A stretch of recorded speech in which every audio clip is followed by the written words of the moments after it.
Globalement, on ne peut pas aujourd'hui penser de réussir sans l'utilisation de l'IA. L'IA aujourd'hui, c'est un système qui nous facilite la vie et serait, je pense, aurait pas de sens de ne pas l'utiliser. Pour moi, le rôle de l'humain devient encore plus important et c'est là où devient différenciant. Et surtout pour une banque privée où l'humain, c'est fondamental, on ne peut pas imaginer d'avoir un marketing qui soit de l'IA. Il y a des concepts marketing qui sont complètement différents de ce que les données diraient de suivre, mais marche très bien. La pub Intermarché de ce Noël, c'est le format long que tout le monde dit non, ça sert pas, il faut faire court, et ça a cartonné. Si tu devais aujourd'hui essayer de résumer sur un truc, un changement, un shift que les marketeurs doivent avoir et doivent se mettre en tête pour les années à venir. Je pense que le fait de dire ça a marché, mais ça veut pas dire que ça va remarcher une deuxième fois. Dans cet épisode, on a la chance d'accueillir Raphaël Etsuger, le Head of Marketing et Communication de Mirabaud, pour échanger sur la stratégie marketing de l'entreprise Mirabaud, qui est une banque privée. Et avec lui, on a échangé sur les challenges de faire du marketing, de la com pour une banque. Forcément, il y a des challenges qui sont très différents d'une marque de luxe ou d'une marque B2C classique. Et du coup, on a échangé avec lui là-dessus sur comment attirer cette clientèle qui est difficile à joindre. On parle d'événementiel, on parle de print, on parle de presse, on parle de podcast, on parle des différents moyens qu'ils ont pour atteindre ces gens. Et on parle aussi de création de valeur, notamment via la création de contenu. Mirabaud, ils ont divers experts qui vont utiliser pour créer du contenu, soit écrit ou sur des vidéos. Donc c'était hyper intéressant d'échanger avec Raphaël sur la manière dont une banque privée comme Mirabaud doit communiquer pour attirer de la clientèle et aussi créer cette confiance qui est si importante sur un marché comme celui-là. Donc j'espère que vous allez apprécier cette conversation autant que nous. Bienvenue dans Shift. Salut Raphaël. Salut. Hyper cool de t'avoir avec nous aujourd'hui. On est ravis de te recevoir dans ce podcast de Shift.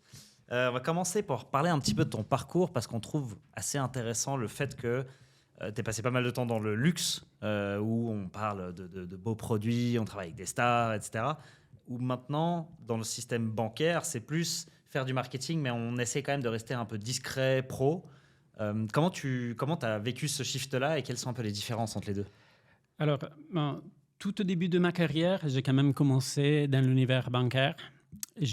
Après l'université, j'ai travaillé quelques années pour une agence et après, j'ai été embauché dans une banque. Et donc, j'ai quand même fait déjà au début pas mal de banques. Et après, j'ai eu la chance de rentrer dans le groupe Richemont, dans une marque horlogère et joaillière. Et là, le shift, parce que ce shift aussi, c'est pas évident. Souvent, l'industrie de luxe a tendance à prendre des personnes qui viennent du luxe.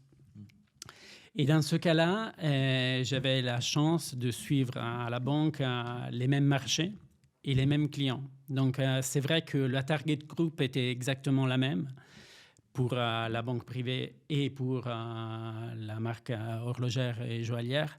Donc, on parle à la même personne. Ce qui change, c'est le produit et bien sûr la stratégie de communication. Le deuxième shift, donc revenir du luxe à la banque privée, je pense que c'est dû au fait que j'avais des fortes compétences dans l'image et dans le branding. Et ça, c'est un des éléments forts pour une banque privée, travailler sur ce type d'assets. Parce que par rapport à le luxe où le produit sont les héros, c'est le phare, la banque privée, les produits, les personnes ne les connaissent pas vraiment. C'est difficile de voir une grosse différence par rapport à un mandat de gestion d'un concurrent à l'autre. Ce qui différencie vraiment, c'est le branding et l'image de marque. Donc, une des premières activités que j'ai été amené à faire quand j'ai rejoint le groupe Mirabaud, c'était vraiment retravailler l'image de marque et la cohérence du message et de l'identité visuelle. Et pour ça, les codes du luxe, c'est vrai que sont très intéressants parce qu'on parle à la même cible qui achète les produits de luxe.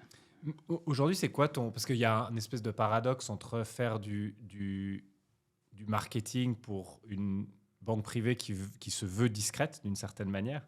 Il y a ce paradoxe-là. C'est quoi ton plus grand défi aujourd'hui ? Parce que tu dois faire parler de la marque, mais d'une certaine manière, en restant entre guillemets discret. Discret, c'est peut-être pas le bon terme, mais parce que tu veux te mettre en avant mais d'une certaine manière. Comment tu résumes aujourd'hui ton plus gros challenge de marketing avec une banque privée, en soi, avec Mirabeau? Je pense que l'idée d'être discret, c'est une idée peut-être un petit peu plus obsolète. La volonté, c'est quand même d'être visible, d'avoir quand même une image forte, reconnaissable. Mais de le faire, c'est plutôt les clients qui veulent être un petit peu plus discrets. On met en avant avec plaisir les produits de luxe qu'on porte, mais on parle un petit peu moins de la banque dans laquelle on a notre argent.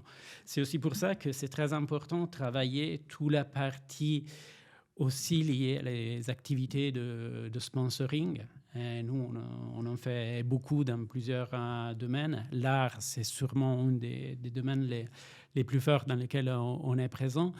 Et ça nous aide à créer une image forte et reconnaissable. Comment tu différencierais, ou comme aujourd'hui, les leviers principaux sur lesquels vous vous trouvez pour faire ça? Il y a les réseaux sociaux, forcément. Il y a le sponsoring dont tu parlais. C'est quoi un peu aujourd'hui? Comment vous structurez en disant, voilà, on va être présent sur ces plateformes-là, sur ces canaux-là? Comment ça se présente aujourd'hui? Alors, on a, comme tu dis, pas mal de canaux de communication. Et ça dépend des objectifs qu'on met derrière à chacun des leviers qu'on utilise. On a bien sûr une partie très importante que c'est toute la partie d'activation de nos clients et aussi de la prospection, mais on fait énormément d'événementiels parce que c'est une occasion de contact très fort et très important pour nos clients. Et comme banque privée, la relation humaine, c'est fondamental. C'est avec ça qu'on arrive à créer des nouvelles relations.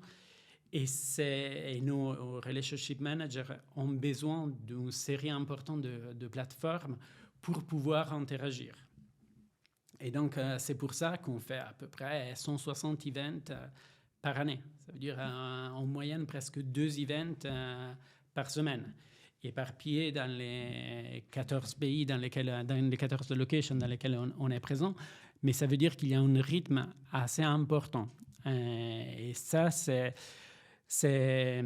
important aussi d'avoir des leviers qui soient différents. Et on utilise parfois des activités plus liées à l'art, parfois des conférences économiques, parce qu'on veut mettre en avant notre savoir-faire. On veut avoir une approche aussi un petit peu plus éducationnelle auprès de nos clients, les nourrir avec de l'information.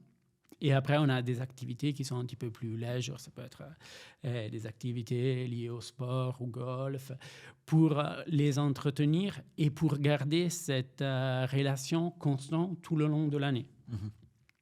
Ça, d'autre côté, ça aide aussi pour créer de la prospection, parce que lors de ces événements, on invite aussi des contacts qu'on a pour aller essayer d'établir une relation plus solide. On sait qu'en moyenne, on a besoin de 7 prises de contact pour faire en sorte qu'un prospect devienne un client. Donc, c'est très important d'avoir plusieurs leviers. Et pour avoir ces prospects ou ces potentiels prospects, il y a bien sûr le network que chaque relationship manager a, mais après, il y a une série de personnes qui sont sur le marché qu'on pourrait rentrer en contact et qu'on ne connaît pas. Et là, c'est là où rentre toute la partie plutôt digitale. Et c'est là où on est en train de faire la transformation plus importante.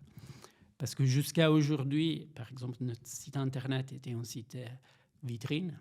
On présentait presque même pas les produits et services parce que le domaine bancaire est extrêmement structuré, donc on ne peut pas faire de la communication des produits et services où c'est extrêmement cadré. Et donc là, ce qu'on va faire, c'est changer complètement notre site et utiliser les réseaux sociaux et la publicité pour attraire et réaliser et créer des nouveaux leads qui après vont être traités par nos RM et si intéressants et s'il y a une convergence d'intérêt, ils pourraient devenir des prospects et rentrer après dans ce flux de communication plutôt lié à la partie événementielle. Et qu'est-ce que tu penses sont, si on revient peut-être à la comparaison avec le luxe, les principaux défis dans le bancaire? Parce que on est sur une target population assez petite, assez précise, comme tu le disais, qui veulent rester un peu discrets, donc c'est peut-être difficile de les joindre, de les toucher. Parfois, ils sont même entourés, donc en fait, on ne parle presque pas directement au client final, mais à son avocat ou à son assistant ou que sais-je. Donc c'est quoi, selon toi, les principaux défis pour vraiment réussir à toucher cette cible-là, qui est une cible assez particulière? Je trouve que le défi le plus important, c'est celui d'avoir une image forte. Donc, c'est là où il faut vraiment travailler beaucoup pour avoir une cohérence dans les messages qu'on passe. Ça, c'est intéressant. Il y a quelques semaines, il y a un index qui a été présenté pour la deuxième fois en Suisse sur les banques privées. Et eux, ce qu'ils font, ils font une analyse de comment les éléments fondamentaux de l'image de marque, donc la mission, la vision, les valeurs, le positionnement, sont présentés sur les différents outils qu'un potentiel client pourrait rentrer en contact. Et après, ils font un ranking de tous les banques privées.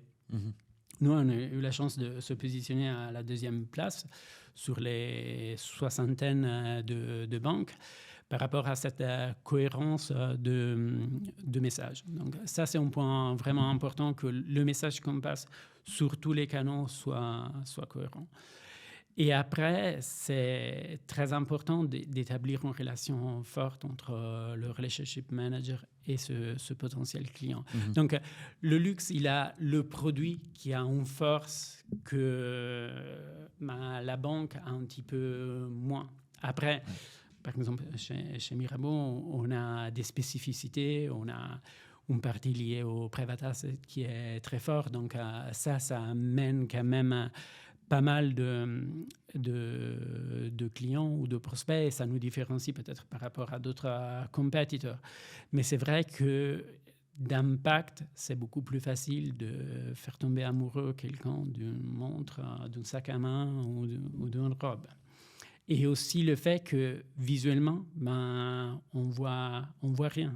Ouais, c'est plus difficile à montrer. Ouais. Même au niveau des messages, si vous regardez un petit peu ce qui se passe au niveau de la communication financière, c'est beaucoup lié aux valeurs et au positionnement, éventuellement quelques spécificités liées à l'ESG ou d'autres informations, mais il n'y a pas vraiment de gros produit qui est mis en avant. Mais vous ne pouvez pas non plus utiliser de UGC ou d'avis client, c'est assez difficile aussi. Vous pouvez pas. Il y a ce challenge-là aussi, j'imagine, qui est compliqué. Ça, c'est très compliqué. Moi, je viens d'une marque de luxe où on avait fait des campagnes de communication avec Ryan Reynolds ou Jessica Chastain. Voilà, et là, aujourd'hui, Ryan Reynolds et Jessica Chastain sont nos experts. C'est ça. Et ça, c'est vraiment quelque chose de très important. Nous, on fait énormément de production de contenu avec nos experts. Et là, c'est vraiment le côté plutôt éducation qui est mis en avant versus le hero content qu'on pouvait y avoir dans le luxe il y a une dizaine d'années. Parce que je pense que aussi là, il y a des changements qui sont en cours. On passe beaucoup moins sur les grosses campagnes avec des stars, et on va plutôt sur une approche plus large avec des leviers différents. Est-ce qu'aujourd'hui, toi, tu as des KPIs que tu suis de manière quotidienne ou régulière? Tu dis, OK, moi, j'ai ces 3 chiffres que je regarde assez fréquemment pour voir si le département marketing et si la boîte va dans le bon sens. Est-ce qu'il y a des chiffres comme ça que tu regardes, ou c'est plus vraiment de manière globale et une overview générale? Il y en a plusieurs qu'on regarde. De mon côté, bien sûr, en présence sur les réseaux sociaux, c'est important. Mais là aussi, nous, on a beaucoup, par exemple, de vues, mais l'engagement, c'est plus réduit que par rapport à d'autres domaines. Parce que les gens, aussi le fait de mettre like, ils ont peut-être peur que les gens vont penser, est-ce qu'il est client, pas client? Mais on voit que les vues sont assez importantes. Donc, ça, c'est quelque chose qu'on suit. On suit, bien sûr, à l'interne de notre site Internet un petit peu comment ça évolue, quels sont les contenus qui sont regardés, pas regardés. Et après, on regarde la presse. Parce que nous, on met à disposition notre expert pour la presse. Et souvent, quand il y a des changements politiques, des évolutions dans le marché, nos experts sont amenés à donner leur avis sur comment ça va évoluer, le marché, quels sont les changements qu'il y a, quel impact une décision politique pourrait avoir ou pas. Et donc là, nos experts sont mis en avant à la télé, dans les médias.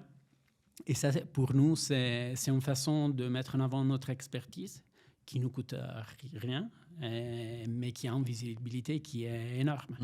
Il y a quelques-uns de nos experts qui sont à la télé une semaine sur deux. J'allais dire, il doit avoir du boulot en ce moment, parce que les demandes les pauvres, là, ça doit fuser, là. Sont beaucoup. Et ça, c'est une visibilité très importante parce que tu passes 2 minutes à la télé avec le nom Mirabeau, c'est une publicité que est très puissant. Ouais, parce que nous, on a parlé beaucoup avec Alex on va dire, du futur du marketing et comment ça a changé un peu. Et on est beaucoup arrivé vers cette double notion. Il y a la notion d'intention, c'est-à-dire quelqu'un qui cherche, par exemple, une banque privée ou qui fait ses recherches. Et puis, il y a la notion de confiance. Tu parles beaucoup de visibilité, de notoriété, le fait d'être dans la presse, etc. C'est aussi des facteurs qui amènent beaucoup la confiance. C'est-à-dire que les gens vont avoir confiance en Mirabeau parce qu'ils vous ont vu à la télé, parce qu'ils vous ont vu dans la presse, etc. À quel point, de un, tu penses que c'est important et deux, est-ce que tu arrives à mesurer en quelque sorte cette confiance ou quel est ton positionnement là-dessus? La confiance est difficile à mesurer parce qu'il faudrait qu'on fasse des questionnaires, qu'on suit un petit peu l'évolution. Ça, on ne le fait pas. Mais ce qu'on peut voir, c'est la visibilité. Ça, oui. Ouais. Et ça, on peut clairement la mesurer et comprendre c'est quoi le retour d'image. Et après, souvent, on a aussi un retour d'image de clients ou prospects qui disent « j'ai vu ça à la télé, votre expert ». Les vidéos, nous, on produit énormément de vidéos avec nos experts qui sont après envoyées, par exemple, par WhatsApp à des clients ou des prospects. Il n'y a pas de notion de produit, mais il y a notre expertise qui est mise en avant, comment le monde va évoluer suite à cet changement politique, quel impact pourrait avoir sur les marchés.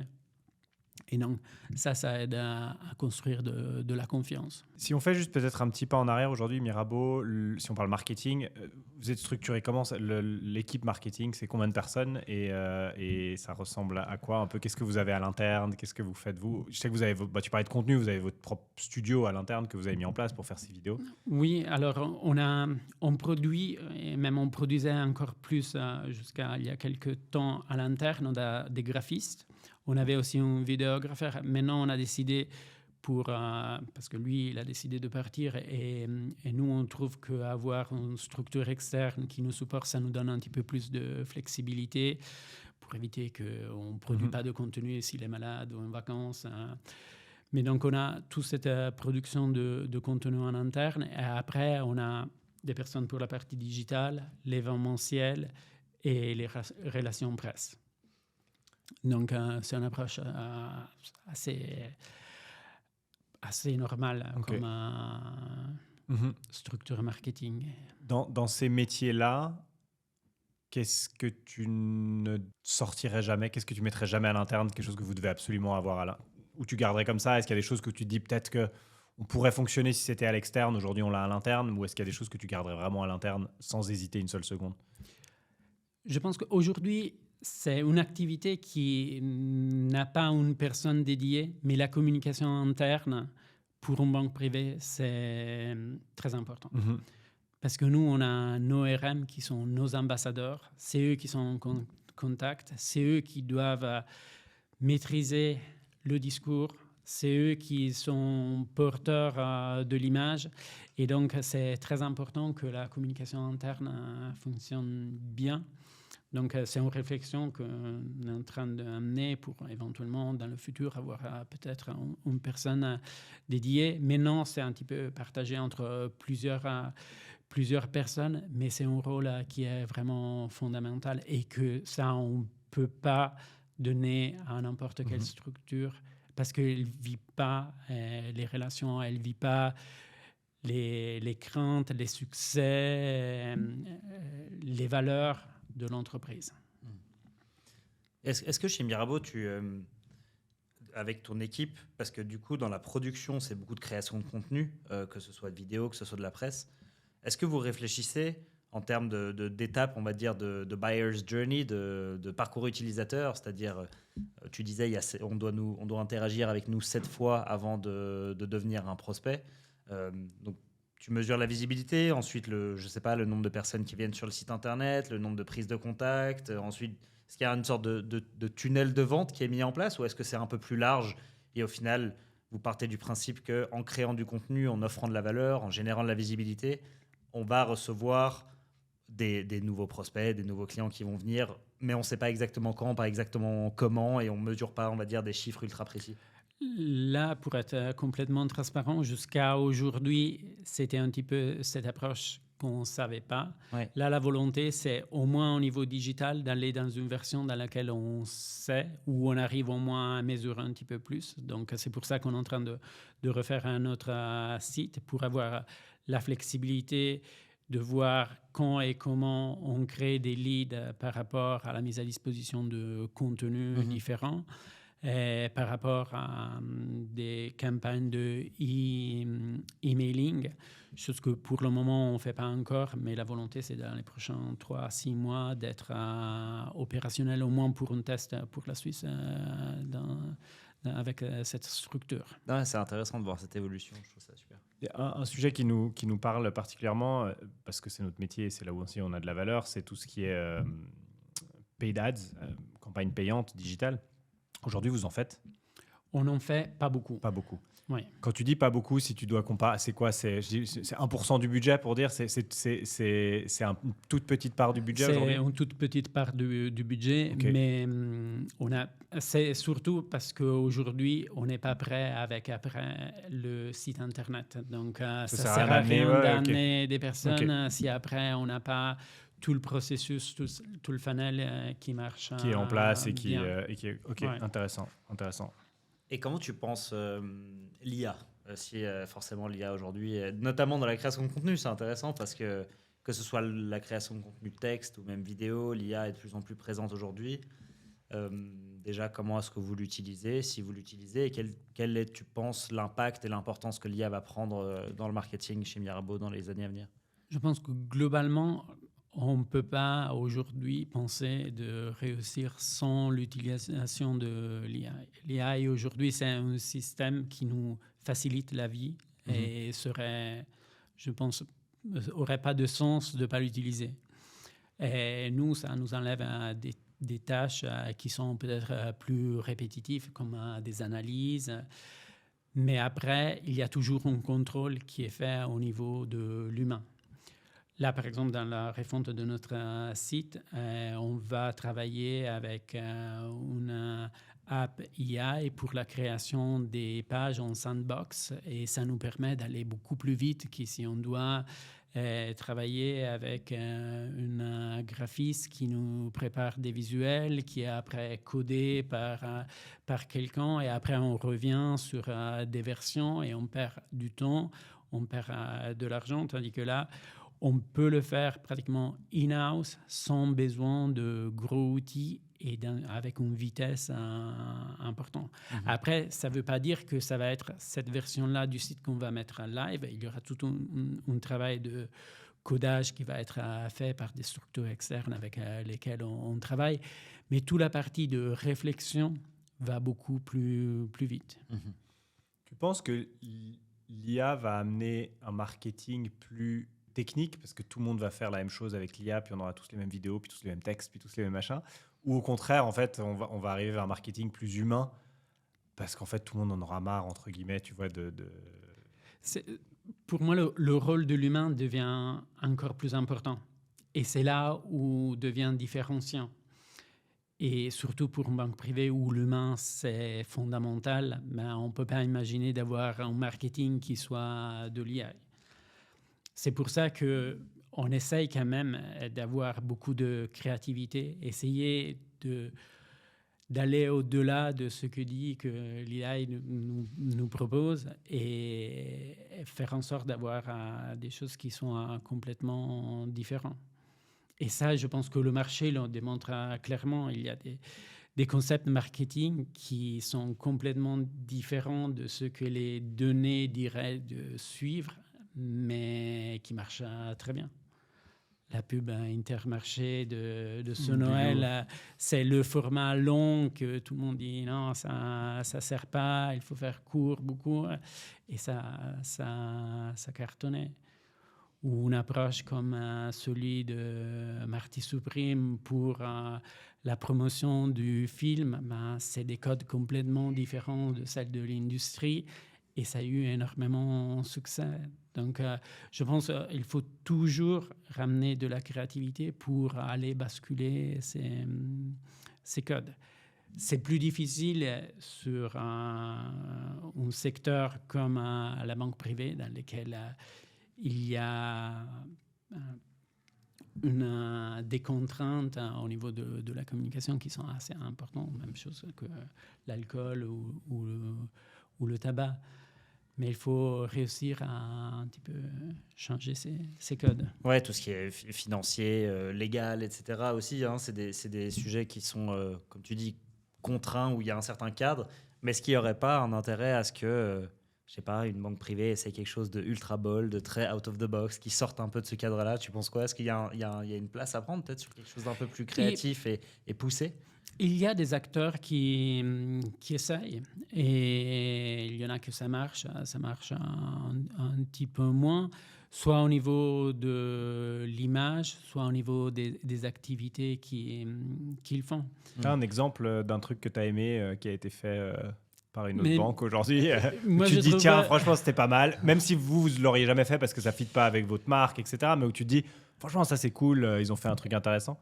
Je trouve qu'il y a quelques-uns de nos compétiteurs qui ont fait des claims qui peut-être étaient un petit peu plus bold. Mm-hmm. Mais après, je ne suis pas sûr. Moi, ça m'a marqué comme un responsable en marketing communication. Mais est-ce que c'est le bon message pour le client final? Je ne suis pas complètement sûr. Ouais, c'est toujours la même chose. Faut être courageux, mais faut être smart aussi, en quelque sorte. Juste faire du bruit pour faire du bruit. Ouais, c'est un peu le challenge. On parlait des différents canaux avant, réseaux sociaux, etc., les events pour vous. C'est quoi les canaux les plus importants aujourd'hui, que ce soit online ou offline pour vous, pour faire simple, mais en termes de visibilité? Qu'est-ce qui vous apporte aujourd'hui le plus de visibilité? Est-ce que c'est vos experts qui passent à la télé? Est-ce que c'est le digital? Est-ce que c'est les events? Et est-ce que tu vois d'autres formats à l'avenir que tu aimerais explorer où vous avez des nouvelles choses à faire? Je pense qu'au niveau de la visibilité en quantité, c'est sûrement la présence dans la presse, dans les médias, avec nos experts. Mais au niveau de l'impact, c'est sûr que rentrer en contact avec nos clients, nos prospects, sous une forme événementielle, c'est là où physique, alors tu dis vraiment. Physique, ouais. C'est où on peut se différencier parce qu'on offre des expériences qui sont parfois assez incroyables. Et donc, c'est là où on marque vraiment les esprits. Peut-être c'est là aussi où il y a le word of mouth qui disent « OK, j'ai participé à un event, c'était vraiment quand même assez incroyable ». Et ça aide aussi à créer une image positive. Parce que c'est beaucoup plus fort si c'est si c'est un de nos clients qui va faire une sorte de référent en disant « J'ai été chez Mirabeau et c'était vraiment cool ». Mm-hmm. Nous, on avait une question, parce qu'on collabore ensemble sur La Savane, l'autre podcast, où vous êtes un partenaire et on collabore sur ce nouveau format d'une certaine manière. On a appris que tu étais un fan de podcast aussi. C'est aussi peut-être ça qui nous a aidés d'une certaine manière. Mais il y a peut-être deux questions. La première, c'est comment tu vois l'évolution du podcast en Suisse ou de manière générale comme nouveau format, entre guillemets nouveau, parce que voilà, en Suisse, on a toujours un petit train de retard. Et puis ensuite, pour vous, Mirabeau, c'était aussi la première fois que vous faisiez une collaboration sur un podcast, si je ne dis pas de bêtises. C'était quoi un peu votre réflexion? Parce qu'en fait, on collabore dessus, mais on n'a jamais eu cette discussion. Mais en fait, c'était quoi à l'intérieur de votre réflexion de dire, bah tiens, ça peut être intéressant, ça peut nous ouvrir. C'était quoi un peu votre envie de tester une nouvelle manière, un nouveau format, un nouveau canal? Alors, par rapport au fait de choisir un podcast, je trouve qu'un podcast est aujourd'hui un média. Donc, on aurait pu décider d'investir à faire un partenariat avec un média peut-être plus traditionnel. Ça pouvait être un média print ou médias digitaux. Pour nous, ce que c'était important, c'était le reach qu'on pouvait avoir, la cible que vous avez, que c'est une cible qu'on peut partager, et aussi le positionnement. Nous, les entrepreneurs, c'est une cible qui reste assez intéressant. On fait pas mal de choses dans ce domaine. Donc, c'était une façon aussi pour avoir une approche un petit peu plus 360 sur cette cible. Et c'est honnêtement un format qu'on voulait aussi exploiter avec nos experts. Là, on fait des vidéos en format court. On en avait discuté aussi d'évaluer la possibilité de faire des podcasts. Mais bon, vous le savez mieux que moi, le temps que ça prend, la préparation qu'il faut avoir. Donc aujourd'hui, ce n'est pas quelque chose qu'on a exploité pour l'interne, mais ça pourrait être quelque chose à faire pour l'avenir. Le problème, c'est que nos experts sont beaucoup sollicités et ils ne sont pas que des personnes qui font des interviews. Ils ont un boulot à côté. Il faut aller bosser un peu parce que c'est... Ouais. Non, mais c'est vrai que c'est là leur valeur ajoutée la plus grande. Après, c'est important cette approche plus dans l'éducation. Mais eux, ils sont experts sur leur domaine. Donc, il faut qu'ils ramènent de la valeur ajoutée au groupe et à Mirabeau. Tu parlais du fait que les événements, c'est probablement là où il y a le plus de valeur et là où vous pouvez apporter le plus d'impact. Est-ce que vous avez un objectif? Alors, tu disais que vous faites déjà 160 événements, c'est énorme, 2 par semaine. Est-ce qu'il y a un objectif de continuer à scaler ces événements, c'est-à-dire d'en faire encore plus et de ramener encore plus de monde? Ou est-ce qu'il y a un moment où tu as l'impression que tu arrives à une sorte de ça, c'est le maximum d'événements qu'on doit faire, qu'on peut faire? Je pose la question parce que nous aussi, on organise des événements et on a réalisé que si tu en fais trop, presque les gens, ça les ennuie. Si tu n'en fais pas assez, ils attendent trop longtemps. Est-ce qu'il y a un juste milieu sur le nombre d'événements qu'il faut faire, tu penses? Je ne pense pas que c'est le nombre. Je pense que nous, on a identifié pour chacun des marchés quels sont les moments clés qu'il faut qu'on active nos clients et nos prospects. Et après, c'est aussi le format du type d'événement. Nous, on fait des événements pour un nombre assez important. On peut arriver à plus de 200, 300 personnes. Et on fait des micro-événements hyper qualitatifs pour un numéro beaucoup plus restreint de personnes. Donc, ce n'est pas vraiment la quantité, c'est plutôt le type. Et puis, ça dépend aussi des intérêts, des passions de nos clients. Si on voit qu'il y a un secteur dans lequel on peut aller parce que ça répond à une exigence ou un besoin ou un intérêt de nos clients, on essaie d'aller là. Mais on en fait, par exemple, pas mal au niveau de l'art contemporain. L'art contemporain, c'est vraiment un de nos piliers de communication. On a un de nos managing partners qui est un grand passionné d'art et je pense qu'il est capable vraiment de transmettre cette passion un petit peu à tous les collaborateurs. Ouais. On a une très grosse collection d'art contemporain qui appartient à la banque.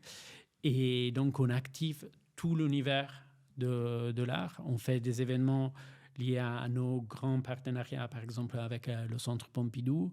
Mais après, on soutient d'autres institutions comme l'OMAMCO ou des institutions plus petites comme le Quartier des Bains à Genève. Mais on fait aussi la partie plus liée aux galeries avec Estearte, par exemple, en Uruguay. Donc, la quantité, la qualité des événements change beaucoup. Qualité, non, ça reste toujours à très haut niveau, mais le style d'événement change beaucoup. Il faut de la variété, quoi. Ouais. Et ça répond aussi aux exigences des clients. Il y en a qui sont prêts à passer 2 jours avec nous pour vivre quelque chose d'assez incroyable avec un artiste, et il y en a d'autres qui préfèrent venir à un apéro après une visite. Et puis la géographie aussi influence beaucoup, j'imagine. Oui. On ne fait pas les mêmes events en Asie qu'en Suisse, etc. Bon, nous, on n'a pas l'Asie. Ouais, alors, j'ai choisi le mauvais endroit. Que ailleurs, on fait des choses différentes.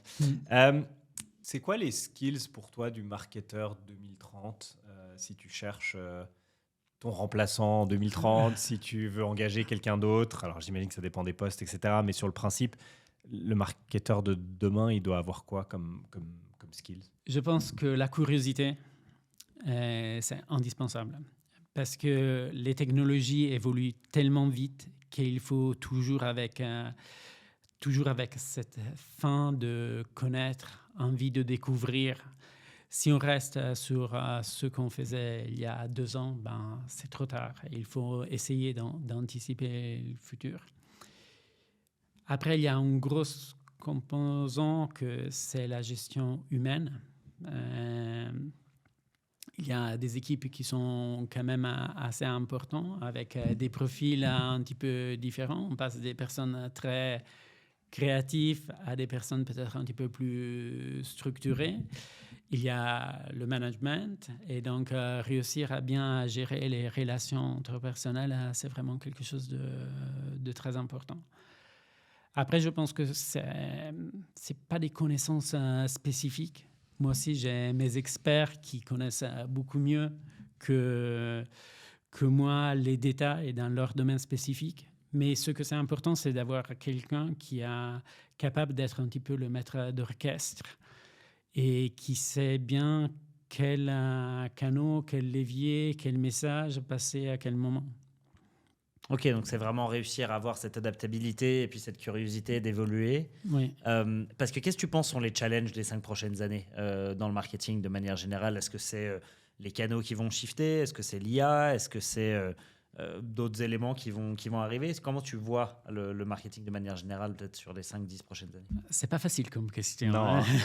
D'accord. Et j'aimerais bien avoir une réponse et être sûr de la réponse, parce que ça voudrait dire que Voilà, je pourrais être un expert du futur.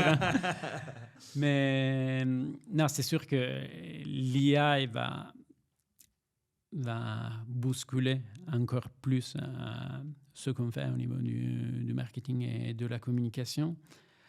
Avoir aussi tous ces grands groupes autour de l'IA et comment ça va évoluer, qu'est-ce que ça va devenir l'IA, est-ce qu'il y aura une application qui va tout gérer? Aujourd'hui, on est encore au moins dans la partie occidentale, parce que si on regarde la Chine, ils sont quand même sous WeChat et ils ffont quand même tous déjà dans une application. Mais qu'est-ce que ça va changer par rapport à ça? Les moteurs de recherche, les SEO, les réseaux sociaux, est-ce qu'il y aura une intégration aussi encore plus forte avec IA? Ça, c'est des questionnements. C'est un peu la même question, mais si tu devais aujourd'hui essayer de résumer sur un truc, un changement, un shift que les marketeurs doivent avoir et doivent se mettre en tête pour les années à venir, est-ce que tu vois un truc en disant non mais maintenant on peut plus réfléchir comme ça, on doit réfléchir comme ça, on peut plus faire... Est-ce que tu vois un truc vraiment spécifique où tu te dis mais les gens ils doivent changer leur manière, enfin les marketeurs doivent changer leur manière de travailler, de voir les choses, de faire les choses, sinon ça va dans le mur, la boîte va devenir obsolète, etc. Je pense que le fait de dire ça a marché, ça a marché, mais ça ne veut pas dire que ça va remarcher une deuxième fois. Donc, c'est toujours se remettre en discussion, réanalyser les projets, les activités qu'on fait à la lumière des évolutions techniques et technologiques qu'on est en train de vivre aujourd'hui. Hyper intéressant. Changer, on a tous tendance, c'est drôle parce qu'on a tous tendance à dire non, moi je sais que ce qui a marché dans le passé ne marchera pas dans le futur. Mais quand même, je vais réessayer la même chose parce que je suis sûr que ça va marcher. C'est assez difficile. Hein. Ce qui est intéressant aussi là-dedans, c'est ce qui a marché à l'instant T ne marchera pas forcément à l'instant T plus 1. Oui. On l'a fait une fois, ça a fonctionné. Et en plus, ça veut dire quoi fonctionner? C'est-à-dire c'est forcément relatif au moment où on l'a fait. Mais ça ne va pas forcément remarcher une deuxième fois dans d'autres conditions, dans un autre timing ou dans une autre géographie plus Ouais. tard. C'est exactement ça. Et c'est ça que je dis toujours à mes équipes. C'est pas parce qu'on l'a fait une fois qu'il faut la refaire. Peut-être que ça a été la meilleure chose qu'on a fait, mais c'était bien à ce moment-là. Après, il y a des choses qui peut-être vont marcher très bien, qui vont continuer dans le temps, mais il faut toujours se reposer la question. Et se remettre en question. Ouais. Ouais. Raphaël, dernière question pour toi, parce que c'est vrai que le marketing, c'est un domaine quand même assez vague. Et moi, ça m'intrigue toujours de pourquoi les gens ont été intéressés par ce domaine-là, sachant qu'il évolue beaucoup, que quand on dit marketing, c'est très large, hein, mais pour faire simple. Qu'est-ce qui, toi, t'a donné envie de faire ce métier-là, de te lancer dans cette aventure de la communication? Alors, moi, je suis peut-être une des seuls, ou pas beaucoup, que dès que j'étais très jeune, je savais que je voulais travailler dans la communication et le marketing. J'avais eu, pendant mes écoles secondaires, la possibilité de rencontrer Oliviero Toscani. Pour la plupart, ça ne veut pas dire grand-chose, mais c'était à l'époque le photographe de Benetton. Dans les années 80 jusqu'aux années 2000, lui, il a changé complètement les codes de la communication. Il faisait des campagnes assez dans la provocation pour une marque de vêtements assez mainstream. Et lui, il était venu dans mon école et moi, je l'ai entendu parler et je me suis dit, moi, je veux travailler dans la com. Et c'est là où ça a commencé à naître en moi cette passion de travailler dans cet univers. Tu as pu lui reparler une fois ou pas?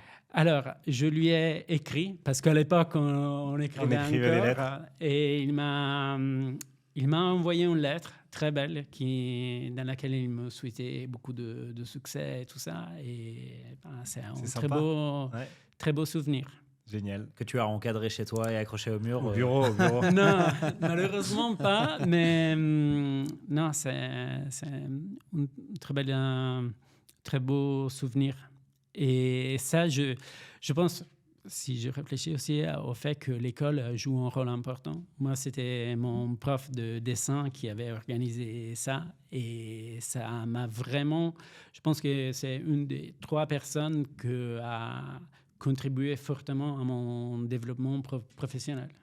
C'est fou parce que ça peut être... c'est entre guillemets une rencontre, même si tu ne l'as pas rencontré, puis tu ne parles pas longtemps avec. C'est une conférence, un truc, ça peut avoir un déclic et ça peut changer. Quoi. Ouais. Vachement intéressant. Complètement. Merci beaucoup, Raphaël. C'était un plaisir de te recevoir et merci d'avoir participé à ce podcast Shift. Merci à pour vous. ton temps. Merci beaucoup.